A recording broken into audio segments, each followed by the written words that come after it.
Sexy, sultry, passionate.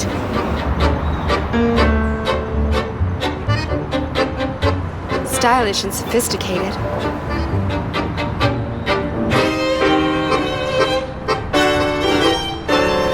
And just a little bit wild and dangerous.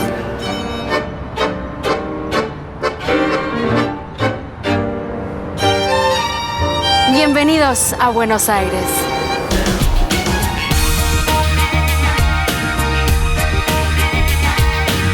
Buenos Aires is the capital of Argentina, and it sits on the southwestern back of South America's Río de la Plata. The city is divided into 48 districts called barrios. Starting in the center, I'm going to explore 7 barrios in total and take 2 trips out of the city, one across the river to the historic town of Colonia in Uruguay, and another westward to Argentina's mountainous wine region, Mendoza.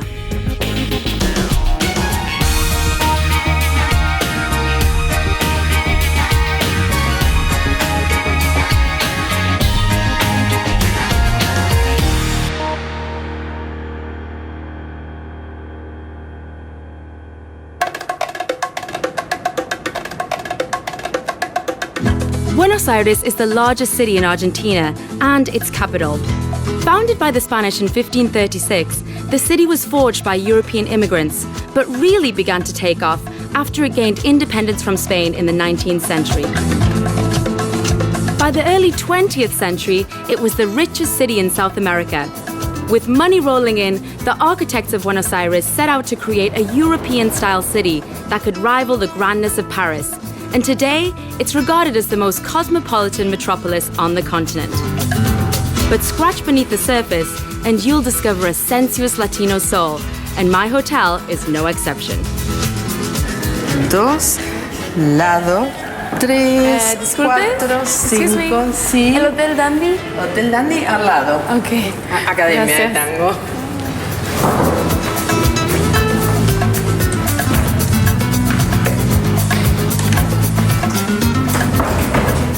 This place is beautiful. Hello, buenos dias. Buenos días. Hi, I'm checking in. Okay. Judith Jones? Judith Jones, just let me check here. I just walked through a dancing class. Do you have tango classes here? Yes, we have privates and grupos, depending on your level, but you can take classes here. Yeah. Nice, I might have to try that. Yeah, you're sure that. Okay, you got the 202. This one is the key. You need to take this elevator to the 2nd floor. Is that okay? Thank you. Okay, bye-bye. Bye.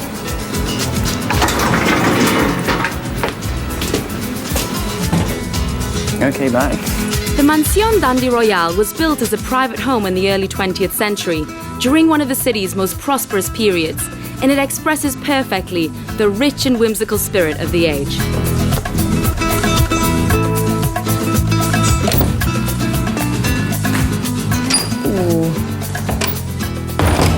Wow, check this place out. It's a little ornate, a little frou-frou, but it's very charming. And there are some serious tango lovers here at the hotel because I've even got tango pictures on the wall.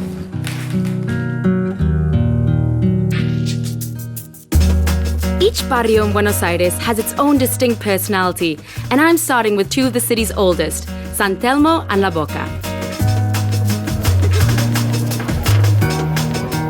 With its bohemian cafes, antique shops, and street performers, the barrio of San Telmo is a great introduction to the city, past and present. In its heyday, day, this used to be one of the wealthiest parts of the city until 1871 when a yellow fever epidemic struck.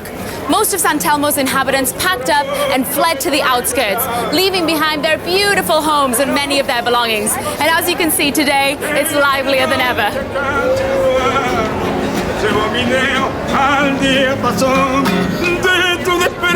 These days, San Telmo has a laid-back, arty feel, but the legacy of its salubrious past is ever present, especially on a Sunday, when its popular flea market is in full swing.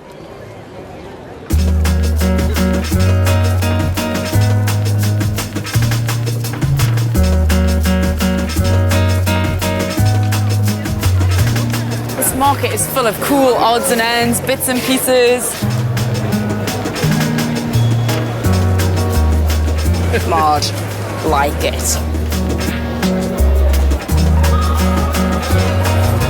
Hello. Hello. Wow, you've got some very cool things. Yes. This one's very nice. Yes. What is this made of? This is silver Real and silver. hand carved. And the beautiful Yes. mermaid. Who used these? Because I see there's a little space there on the belt. Yes, maybe some gaucho. Oh, it's for the gauchos. Yes, the gauchos you yes, see. and to cut the food. To cut the food. Oh and my to defense too. And look at the engraving. Yeah. Libertad, liberty, and patria. Yes, yes. Wow. Oh, what is this? This looks pretty cool. Yeah, you ride the horse, and if somebody comes to fight you, you Take it out, and then take it's it a out. sword. Yes, So it's a yes. secret sword and you in use disguise. it as a secret sword. Yes, a In secret disguise sword. of a Yes. riding prop. Oh, I think I really like this one. You know, if you're bad, give you a little whip, but if you're really bad,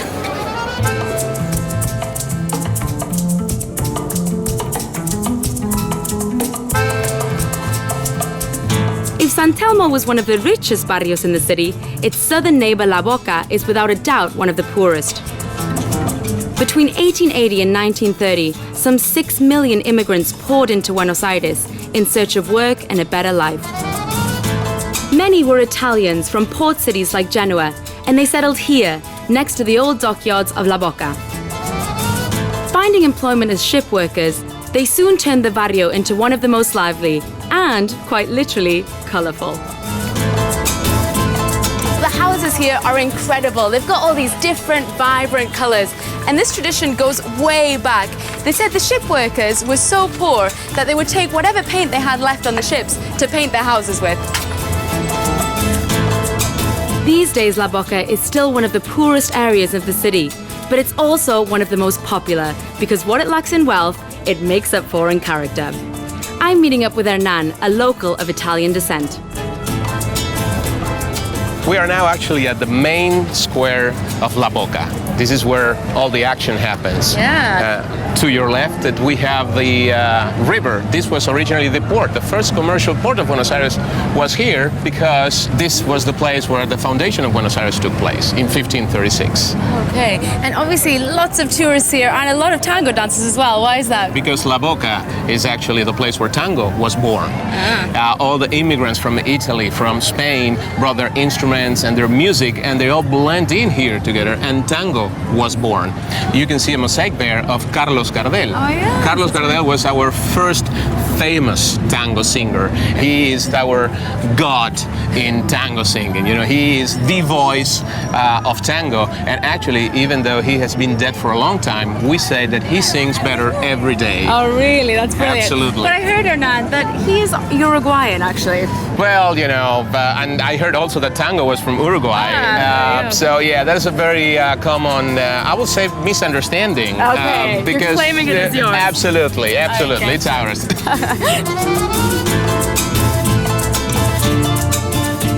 La Boca's character may seem charming now, but back in the 1800s, its Italian identity posed a unique problem for a fledgling Argentinian nation. But, you know, La Boca was so full of Italian people living here that there was a time that the only spoken language here was Italian and not Spanish.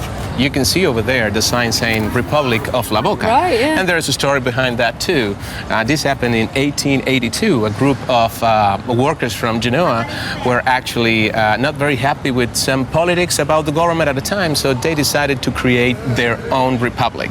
So they founded the Independent Republic of La Boca. They sent a note to the King of Italy saying this, but the president at the time, Julio Argentino Roca, heard about this, and he came down here and said, guys, you're in Argentina, you're living here, so this is a neighborhood. And everything was fixed. Okay, all right. So Argentina claimed their territory back. Absolutely, absolutely. That's what they did. La Boca is not just about its immigrant past. More recently, it achieved international fame thanks to its world-renowned soccer team, Boca Juniors. Having produced some of the most accomplished football players in history, Boca Juniors now claims fans from across the globe, and its stadium has become an international tourist attraction.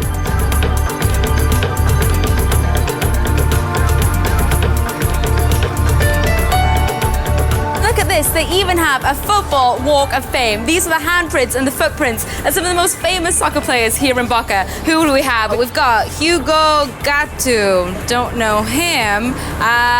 Barros Choloto, someone's very kindly put a cigarette out in his foot. Aha, but I do know this one, Maradona. That's right, Diego Maradona. And for some reason, he hasn't got a footprint in his. Well, I think I'm gonna put mine there instead. There you go, I blessed Diego Maradona's star. Viva Diego. Where are you guys from? We're from Bristol in England. Yeah. From Bristol! Fellow Brits. So did you come to the stadium just to see La Boca? Yeah, and the area, and the stadium. We're big football fans, so we're trying to do all the stadiums where we go in every place.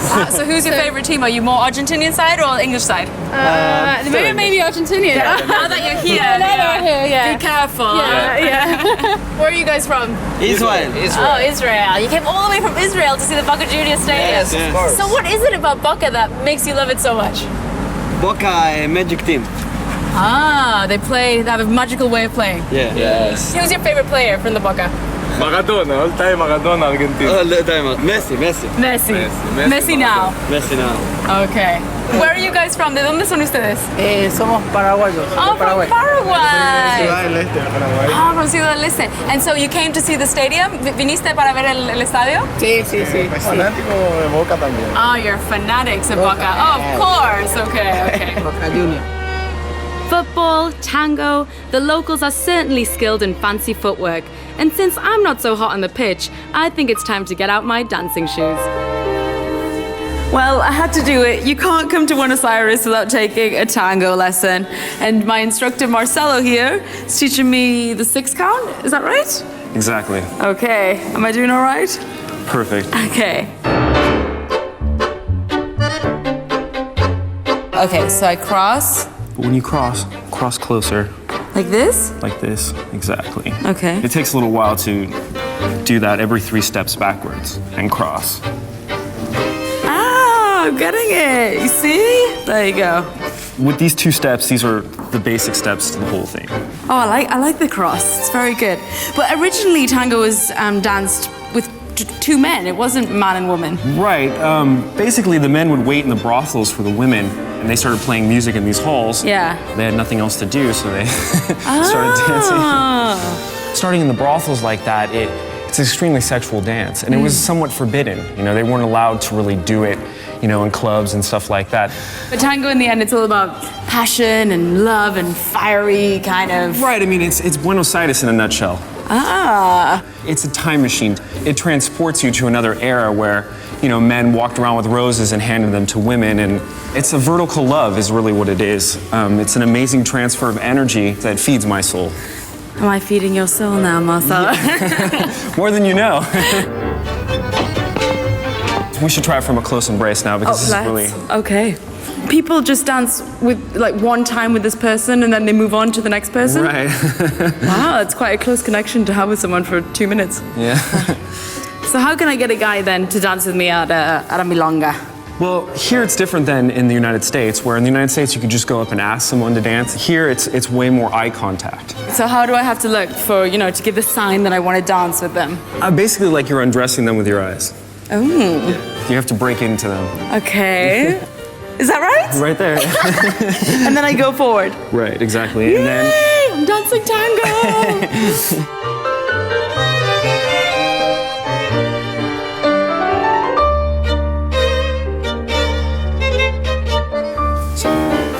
Ooh. Have I passed the test? definitely.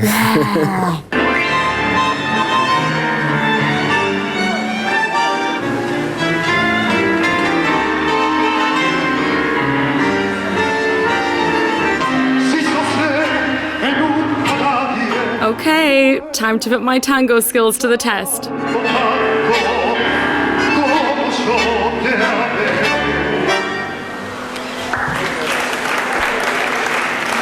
Well, I wasn't expecting this at all. Super casual, everyone's really cool, young, trendy, everyone's dancing with the band. It's really, really great. So I'm gonna try and get someone to dance with me, so I'll have to do the eyes, but no one's gonna be dancing with me with you in front of me, so go away. Go, shoot!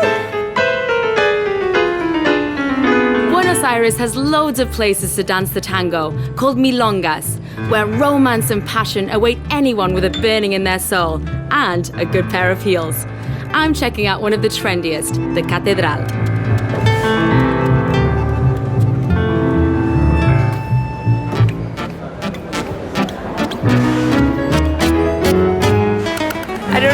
I no sé bailar.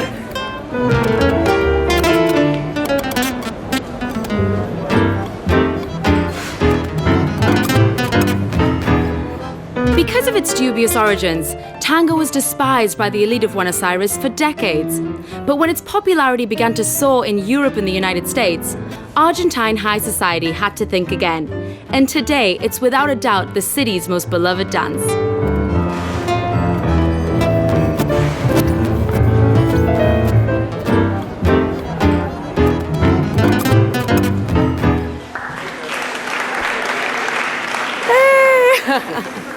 Thank you, gracias, gracias, thank you. My first dance at the milonga, I think I did all right actually. I was a little bit nervous. I feel like everyone was looking at me, but it was good. I think I'm gonna get good at this. Who's next?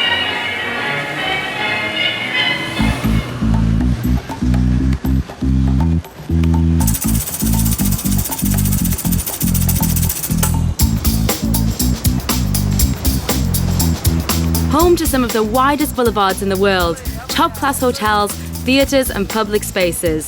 The central barrios of Montserrat and San Nicolás exude sophistication on a grand scale. The inhabitants of Buenos Aires are called porteños because of the city's importance as a port, and the center of town is the perfect place to catch them on full display.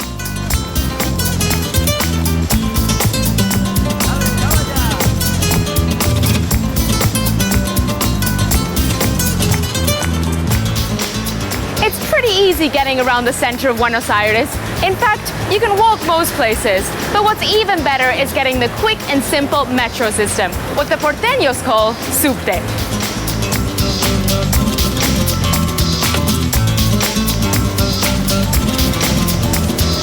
Opened in 1913, the subte is the oldest public transport system in the Southern Hemisphere, and some of its lines still use the original trains.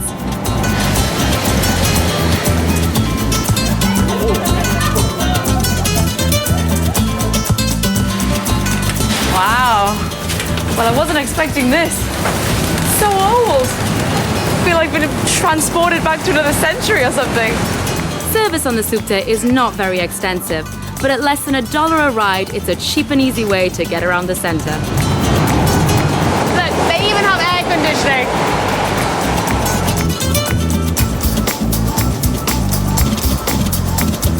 One of the most important squares in the city center is the Plaza de Mayo. Named after the 25th of May, 1810, the date Buenos Aires declared independence from Spain, the plaza is where anyone with a political grievance comes to protest. And that's because it's home to the most important government building in the country, the Casa Rosada, seat of presidential power since the late 1800s.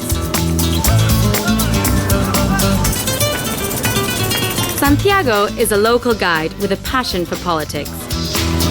Do you know why is it pink? I have no idea why it's pink. Tell me. Well, the buildings at that time were painted with limestone. We are in a very humid area, very close by the river, so somehow they need to protect the walls. Okay. And to do the paint waterproof, they will mix the limestone with bull's blood. Bull's blood? Yeah. They painted that with bull's blood? Are you kidding? Wow. So most of the presidents then stayed here, or, were working here? Yeah, especially the most well-known is Juan Domingo Perón. Of course, yeah. Juan Perón. And Evita. Famous wife, of course. Famous wife, of Perón. course. Yeah, of course. So who was the real Evita then? She came to here to work as an actress. Ah. Yeah, and as well as end up being as a model. She was nice looking, so you might see in magazines of those times where Evita was holding a perfume or posing, saying what shorts to wear next summer. Right, okay. Yeah, until that moment, the wife of a president would never say any word. Oh, wow. Yeah, so this woman was an actress. Okay. And that changed the whole story as well. She did things that nobody did before, like giving the rights to women to vote, fighting for poor people, giving things to the poor people, the things that they never thought they could get. People start having a hope. And of course, that balcony there, famous for Evita's speech. Yes. Is that right? Did she actually make that speech on the balcony? She never sang a song, Okay. Never sang. Probably under the shower, maybe she did it. What is tried to represent in that movie is the last speech. Okay. Evita was dying very young. She had a cancer. Right. And in a way, she was saying goodbye to everybody, to all the crowds. In a way, saying, "Don't cry for me, Argentina." But we don't say that at all. I mean, that's a foreign song that we have. We don't sing it, Right, of course. Lover or hater, everyone in Buenos Aires has an opinion on Evita. ¿Qué piensas de Evita? Que fue una mujer que revolucionó el país porque puso el primer voto para la mujer. She thought she was a great woman. She was a woman that revolutionized the country, that gave women the right to vote. Fue la mejor. ¿Sí? Fue la mejor. She was the best. ¿Por qué? Porque hizo ayuda social para la gente más pobre, muchas cosas. Because she did a lot of social work and she helped the poor people. Eva Perón era la única que hizo un viaje a España. She was the only woman of that time that went to Europe, went to France, went to Spain, and talked about Argentina and did a lot for the country abroad. I think that rich people don't like her. Yes, it is because she sometimes draw from the rich and she gave to the poor. No.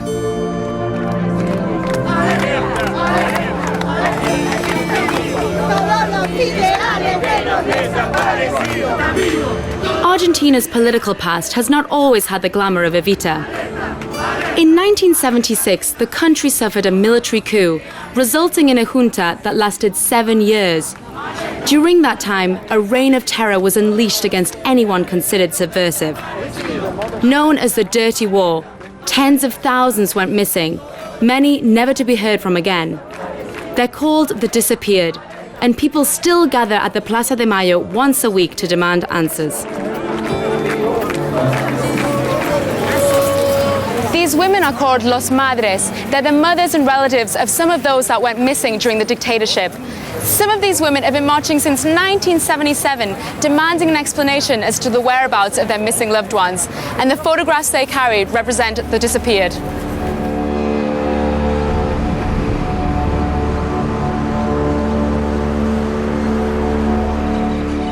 In recent years, efforts have been made to find out what happened to the disappeared and bring those responsible to justice. Many were held in detention centres known as concentration camps, where they were routinely tortured and often put to death. One of the most notorious was ESMA, the School for Naval Mechanics. This building was ESMA's Naval Officers Club, and at the same time was one of the most infamous concentration camps in Buenos Aires. Today, it's open to the public in remembrance of the disappeared and to give visitors a glimpse of the atrocities that occurred during Argentina's Dirty War.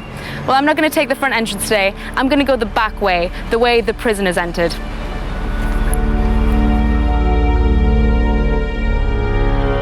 Miriam Lewin was a political activist at the time.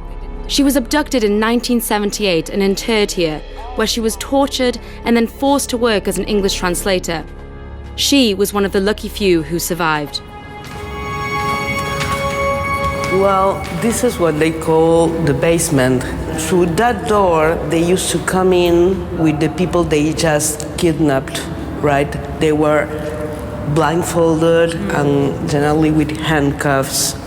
When they decided to eliminate people, prisoners, they gave them an injection of some kind of tranquilizer, and they took them to a plane, and from the plane they threw them to the waters of the Rio de la Plata. So they took the bodies, still conscious, still alive, over the river and dropped them into the Rio de la Plata. That was the system they had chosen to eliminate their political enemies.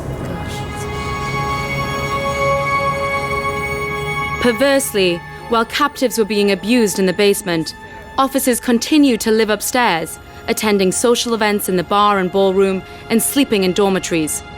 The top floors, however, were reserved exclusively for the prisoners. This is the area of the detention center they called capucha. Capucha means hood, because all the prisoners that were kept here came from the basement with a hood, and they were forced to keep the hood on their heads while they were here. Now, did you come up here as well? Were you sleeping? Yes, I used to sleep over there. In the beginning, they kept me with a very thin mattress, smelly, surrounded by rats, with 2 wooden panels. Right. It looked like a coffin. Yeah. It felt like a coffin. And how many people were here in an actual cell? 40 people. 40 people in this small space. Because they eliminated them every other Wednesday. Right. We didn't know that they were going to be killed. We thought they were going to be taken to a better place in the south of the country, right? So some people were so desperate that they wanted to be transferred. They would raise the hand and say, I want to go, take me, please take me. How does it feel to you now being brought back to here in this concentration camp? This place is filled with wicked energy, and I don't like coming here, but I feel it as my responsibility because I survived.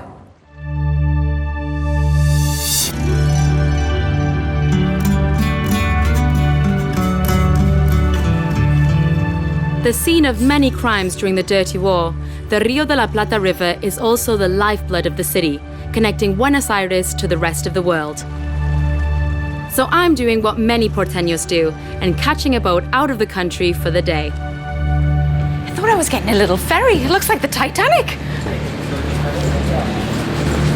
Hola. Días. Gracias.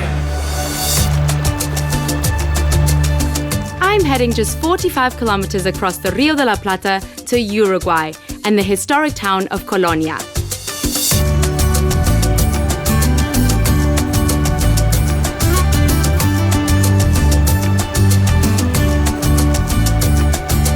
Day trips to Colonia are popular with porteños and only take an hour if you go by fastboat, or 3 hours if, like me, you opt for the cheaper ferry.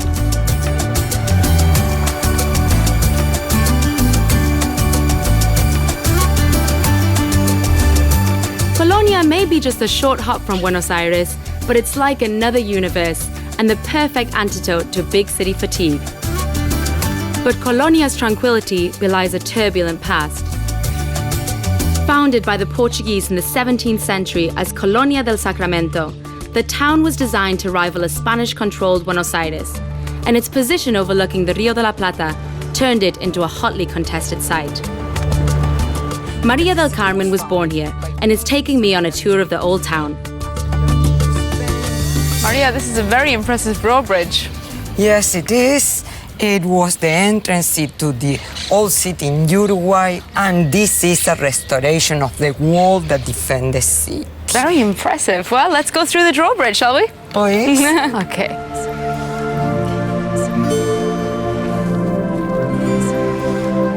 Portugal and Spain fight over this piece of land during 100 years, and the city went from Portugal to Spain and vice versa, back and forth 9 times. Oh my gosh. At the end of the fight, we became Spanish forever until our independence time. So why were the Spanish and Portuguese fighting so much over this place?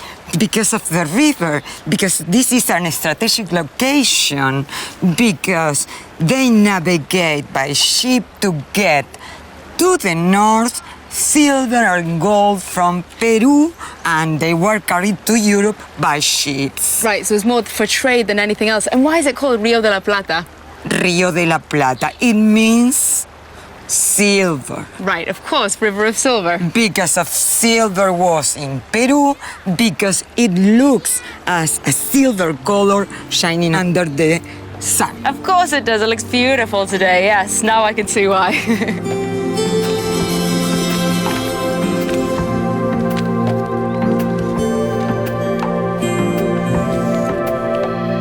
Here we are on the Calle de los Suspiros. And it is one of the oldest in the city from 17th century, and along it, beautiful buildings from different times. Okay, and Calle de los Suspiros, that means street of sighs, doesn't it? That's true. It means street of sighs, because this was first street next to soldier headquarters. The soldier headquarters was over there? Yes, and because they lived over there, prostitutes used to live here along this only one block street. Of course. And so it was called sighs because, obviously. Obviously. Okay. Don't even need to go into it.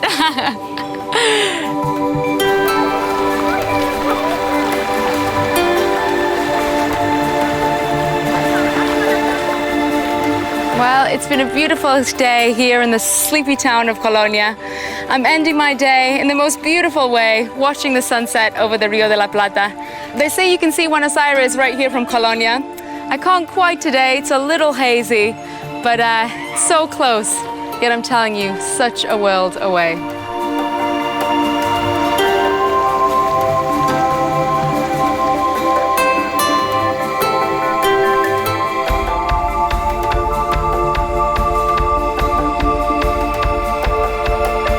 I'm back in Buenos Aires and feeling refreshed. So I'm off to explore one of the city's most fashionable barrios, Recoleta.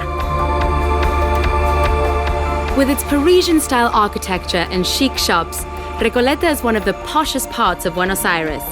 But back in the 1870s, it was just a rural suburb when a yellow fever epidemic struck the heart of the city.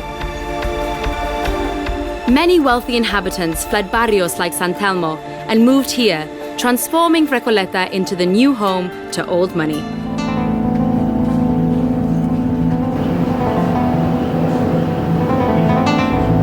But even the rich can't escape death forever, and dying in Recoleta can be more expensive than living.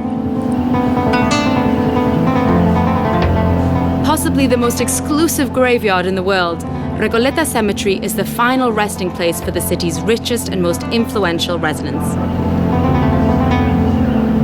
This place is incredible. It's like an entire city within itself, with avenues, squares, alleyways, exclusive neighborhoods. We're talking prime real estate here. And with no more room to build inside, the only way to get in is to buy a used tomb. And recently, plots have gone on the market for over $500,000 US. But even if you can afford that, you still have to pay an annual maintenance fee. Otherwise, your corpse will be chucked out. Thanks to Evita's tomb, Recoleta Cemetery is one of the most popular tourist attractions in Buenos Aires, and it offers a unique insight into the character of the city and the lives of its many celebrated residents. Robert is a guide, enthralled by the many stories the cemetery can tell. There's one tomb here that I would love to show you. It's one of the most important presidents in the history of Argentina. He was president twice, actually. Oh. He was so important that they put him on the 100 peso bill. Oh my goodness. So that's who decorates the bill. Julio Argentina Roca. That's him, Roca. Roca. And what he did was he led the army of Argentina down south. They wiped out the entire indigenous population of Argentina. Are you kidding? In the course of how many years? No, in like the course of a few months. Argentina became Argentina basically because of him. Everybody knows how many immigrants there are in Argentina. Spanish, Italian, French, Dutch, you name it, they're here. And basically they arrived because since they had killed the indigenous population off, they needed people to work the farms and the estates that opened up all that land. So he's a very controversial figure. What's the Argentinian perception towards him then? Many people don't like him. There's a statue of him actually downtown, and a lot of people throw paint on it, as if red paint, as if it were blood.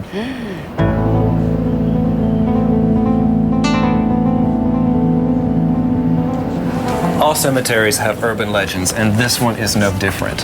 One of the most popular ones we have here in Recoleta Cemetery is of Rufina Cambaceres. Oh, wow. She is a gorgeous lady in white. It was her death that was so mysterious. Okay. So let's go back to her 19th birthday in 1909. All right. She's having a great party at home. Her mother suggests, let's go out to the theater. Let's have a great evening out. So she's in her room getting ready, and her mom's knocking on the door. Where are you? Rufina, Rufina, where are you? She doesn't answer. They go inside and they find her laid there on the floor, passed out, pronounced dead on sight. And why? And why? Well, basically, they have the funeral the next day, and she's buried here in Recoleta Cemetery. Okay. Well, then one of the caretakers comes in, and they actually see that the top lid of her casket has been moved to the side. They open it up, and they see scratch marks. No. So what they believe happened was that she had a cataleptic attack, like she was in sort of a coma, and she had such low breathing that people thought she was dead. And But she wasn't dead at all. And so she was trying to get out of the tomb, of course. Buried alive. Oh, wow. What a great story. Poor Rufina, though. Judith, I have a surprise for you here. It's somebody from sports history. Oh, check this guy out. Who is this hunky guy? Look at how big he is. This is actually a life-size statue. Life size. Life-size. He was actually this tall. He was that tall. Oh my 6.5 feet tall, 220 pounds. First heavyweight boxer in Argentina. Amazing. Luis Angel Firpo. Okay, so what happened to him? Well, he was really known because in 1923 he fought one of the greatest champions in the world, which was Jack Dempsey in New York City. Firpo knocks Jack Dempsey completely out of the ring. Because reporters who were ringside pushed Dempsey back into the ring. Well, that's not fair. That's not fair at all. But eventually Dempsey knocked out Firpo, so Firpo did not win. But he's remembered as one of the great boxers of Argentina. He's a very big source of pride for people here. Fantastic, and he's very big in general. In Check fact, him out. I need to go up there and just see how big he is compared to me. Look at that. He's a stud here. Look at that. I think I'm going to be buried right I'll next leave to him. you alone. This is the...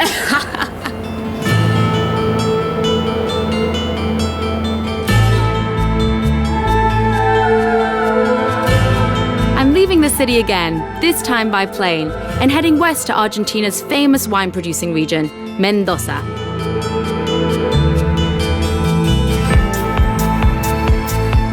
Flights to Mendoza only take a couple of hours, but to get the most of an excursion like this, it's best to allow a couple of days for your visit.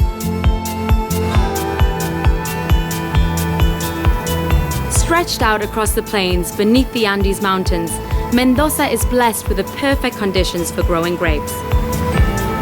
They've been making wine here for centuries, but recently, Mendoza has gained a reputation as one of the top wine-producing regions in the world and hosts many cutting-edge wineries. But Mendoza's international success ultimately comes down to one grape.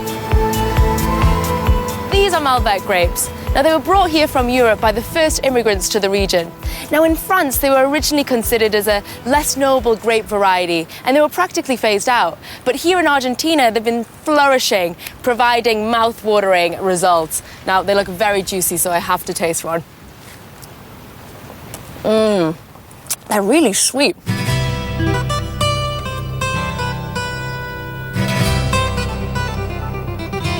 But Mendoza has much more than wine on offer. It's the perfect base for trips to the spectacular Andes Mountains, home to the highest peaks in South America.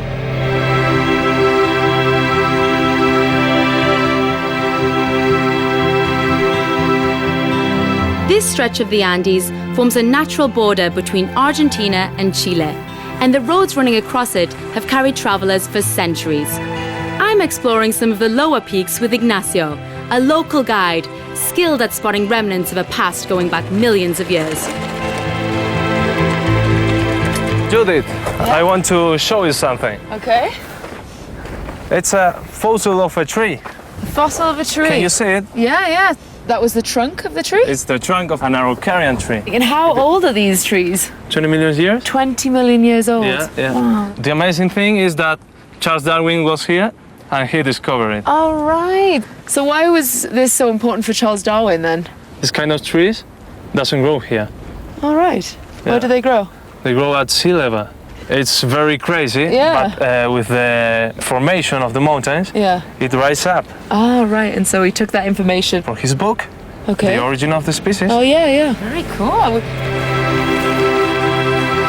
The mountains contain many hidden treasures, but it was the Spanish who were intent on extracting them when they arrived here in the 17th century, driven by an insatiable appetite for gold and silver. What they found was silver and lead, so they set up a full-scale mining operation to get at them.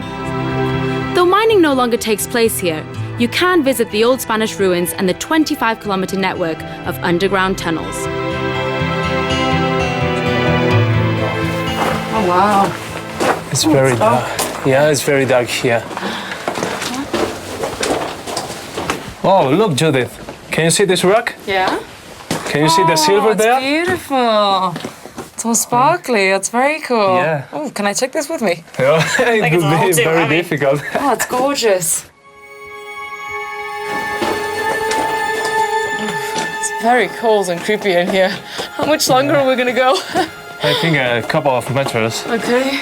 Actually, there's a story here in the mine of a man who came from the north of the country.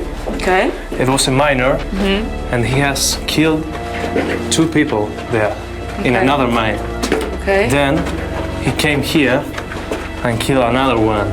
Okay, I don't really like where this is going, Ignacio. You have to tell the story now. The worst part is that the police never found him. They never found the killer. They never found the killer. Okay. People say that he's still here. His soul is here. And if you turn off the lights, you can hear his voice. Right, I'm not going to do that. Let's try it. No way! Let's try it. Yeah. Okay. Okay, turn off the light. Wow! Oh my God!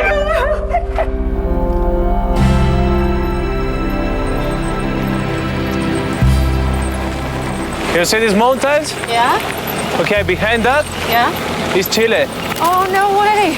Yeah. So you can cycle all the way to Chile? Yeah, you can cycle. It's a little bit long, but you can do it. Yeah, I'm sure. Oh, it's beautiful.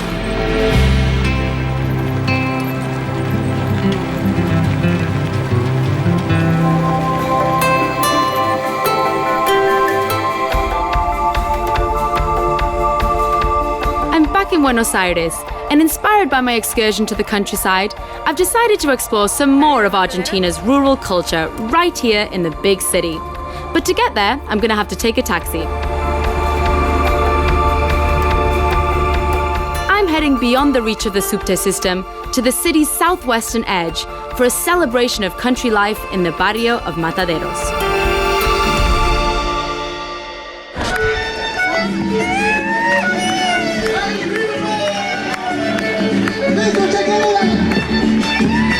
This is the barrio of Mataderos, which means slaughterer. And that's because this is where the city's slaughterhouses and stockyards are located. Now, for over a century, ranchers and cowboys have traveled here from across country with their cattle. Now, this used to be a neglected part of town, but that all changed when the Feria de Mataderos came to town.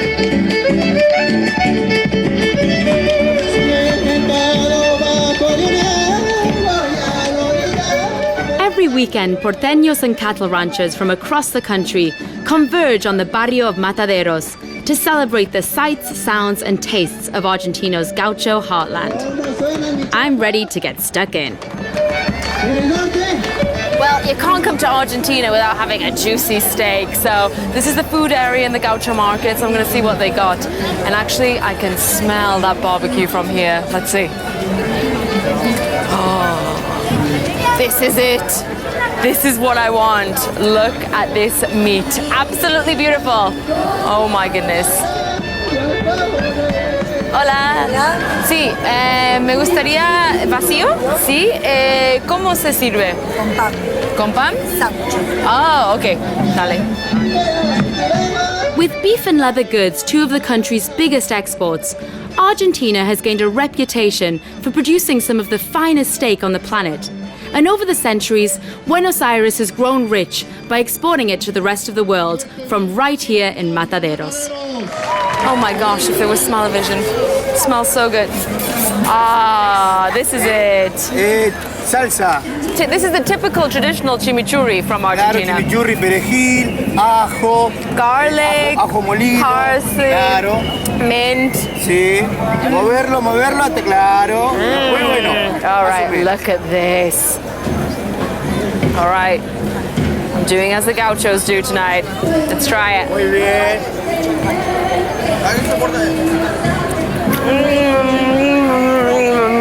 Died, I'm going to heaven. This is it. I love Buenos Aires.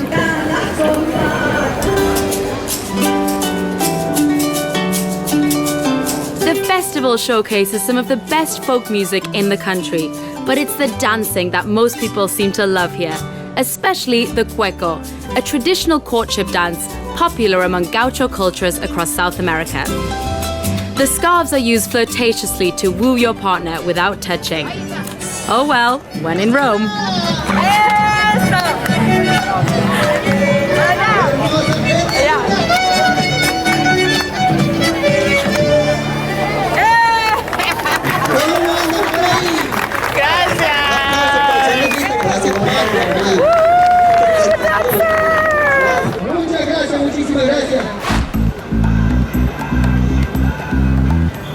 Buenos Aires is not just about history and cultural heritage.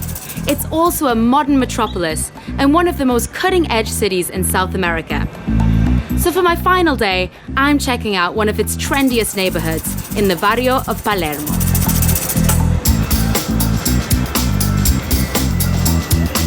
If you want to shop for the latest fashions, scour the art scene, or just hang out at a cafe and watch the world go by, Palermo and its subdivision of Palermo Soho are where it's at. But if you're coming to this part of town, just remember, things are not always what they appear.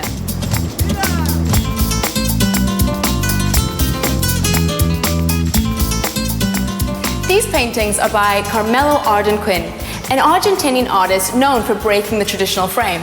And tonight, this art gallery is going to be breaking the frame, because it's not going to be an art gallery at all. It's going to be a restaurant.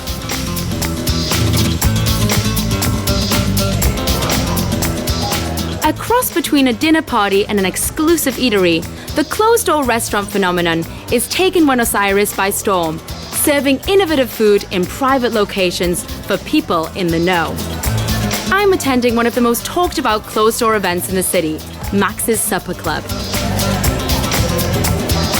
Using art as his inspiration, Chef Max specializes in unconventional dining with an avant-garde twist. Well, my stomach's as empty as a blank canvas, so I can't wait to get eating.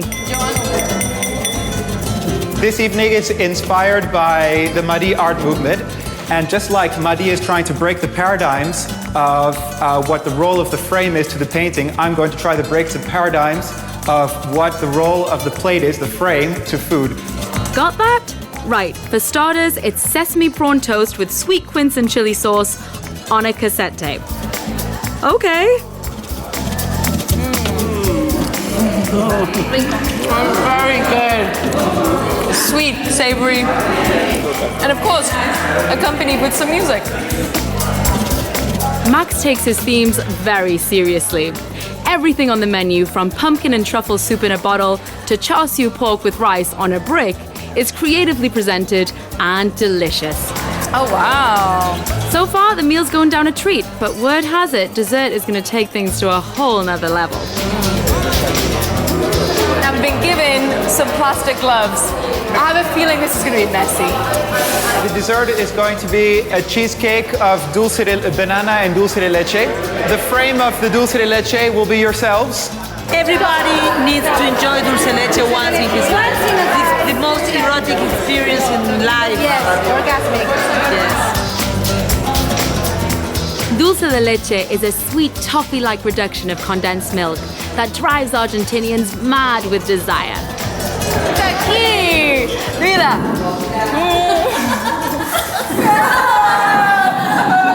I knew that was going to happen.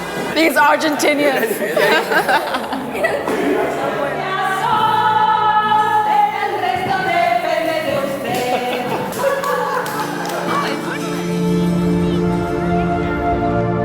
My time in Buenos Aires is coming to an end, but before I go, I'm paying a visit to one of the city's most symbolic landmarks, the Flores Generita. The sculpture's petals are designed to open at sunrise and close at sunset. Sadly, it's no longer in operation, but it's still a fitting place to say farewell.